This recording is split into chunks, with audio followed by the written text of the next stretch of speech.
Истражувањата на швајцарскиот институт Игенеа ги изфрустрираа грците. Институтот кој се бави со генетски истражувања на европските народи и кој важи за еден од водичките во областа на ДНК анализи, потврдува дека денешните македонци се потомци на античките. На прашањето кое го поставува грчка државјанка, кое гласи кои се корените на славомакедонците, институтот на нивниот официјален форум одговара: пред се тие се македонци, а не славомакедонци како што вие ги нарекувате поради политички причини.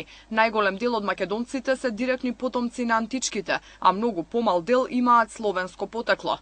За да биде грчкото разочарување поголемо, Игенеа открива дека само 32% од грците всушност имаат хеленско, македонско, па дури и арапско потекло. Останатите 31% имаат келтски корени, 12% германски и словенски, а 11% од грците водат потекло од илирите. За албанците пак наспроти нивните верувања, Игенеа тврди дека тие најмалку имале илирско потекло. Според генетските истражувања, само 20% од албанците имаат илирски корени, додека пак 40% од народот кој живее на територијата на Босна и Херцеговина биле директни потомци на илирите.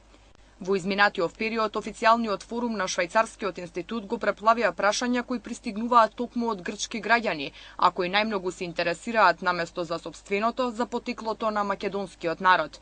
Игенеа во своите истражувања покрај ДНК анализи користи историски, антрополошки и археолошки извори.